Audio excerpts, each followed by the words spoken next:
ಈಗ ತರಕಾರಿ ಮಾರೋ ಮಂಡಿ ಇದು. ತುಂಬ ವರ್ಷಗಳಿಂದ ನಾವು ಅಲ್ಲಿ ತರಕಾರಿ ಹಾಕ್ತಾಯಿದ್ದೀವಿ.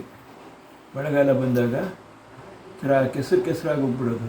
ಪಾಪ ಆ ಕ್ರೇಟ್ ಎತ್ಕೊಂಡು ಹೋಗೋದ್ರೊಳಗೆ ಕಾಲು ಕೆಸರೊಳಗೆ ಹಾಕ್ಕೊಂಡ್ಬಿಟ್ಟು ಎಷ್ಟೋ ಸರಿ ಜನ ಸ್ಲಿಪ್ಪಾಗಿದ್ದುಂಟು. ಆಮೇಲೆ ಪಾಪ ಗಾಡಿಗಳು ಹೋಗೋಕ್ಕೂ ಬರೋದಕ್ಕೂ ತುಂಬ ಇಕ್ಕಟ್ಟಾಗ್ಬಿಡೋದು. ಇಂಜಿನ್ಗೆ ಕಲ್ಲು ತಗಲುವಷ್ಟು ಕೂಡ ಎತ್ತರಗಳಾಗಿ ಕಲ್ಲುಗಳೆಲ್ಲ ಅಂಕರೆ ಒಂಥರ ಇದ್ವು. ಅದನ್ನೆಲ್ಲ ಒಂದು ಸರಿ ಮಾಡಬೇಕು ಅಂತ ಆಸೆ ಇತ್ತು ನನಗೆ. ಯಾಕಂದರೆ ನಾವು ಅಲ್ಲಿ ತರಕಾರಿ ಹಾಕ್ತೀವಿ, ಪಾಪ ಹಲವಾರು ಜನ ಬರ್ತಾರೆ ತರಕಾರಿ ಹಾಕೋಕ್ಕೆ. ಅದ್ರ ಜೊತೆಯಲ್ಲಿ ಅಲ್ಲಿನೂ ಸಣ್ಣ ರಿಟೇಲ್ ಔಟ್ಲೆಟ್ ಇದೆ, ಒಂದು 2-3 ಅಂಗಡಿ. ತರಕಾರಿನೂ ಮಾರ್ತಾರೆ, ಹಣ್ಣಂಪಲು ಮಾರ್ತಾರೆ.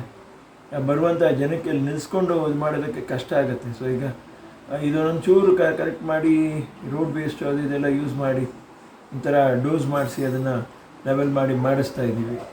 ಜನಗಳಿಗೆ ಇದು ಸೌಕರ್ಯ ಆಗಲಿ, ನಮಗೂ ಒಂದು ಜವಾಬ್ದಾರಿ ಅನ್ನುವಂಥದ್ದು ಒಂದಿರುತ್ತೆ.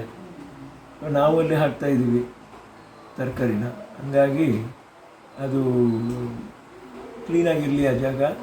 ಆಮೇಲೆ ಜನ ಪಾರ್ಕಿಂಗ್ ಮಾಡಿಕೊಂಡು ನೆಮ್ಮದಿಯಾಗಿ ಏನು ತರಕಾರಿ ಹಾಕಬೇಕು ಅಥವಾ ತರಕಾರಿ ಕೊಳ್ಳಬೇಕು ಎರಡನ್ನೂ ನೆಮ್ಮದಿಯಾಗಿ ಮಾಡ್ಕೊಂಡು ಹೋಗ್ಬೋದು. ಒಂದು ಆಸೆ ಇತ್ತು ನನಗೆ, ಅದರಿಂದ ಅದು ಮಾಡ್ತಾಯಿದ್ದೀನಿ.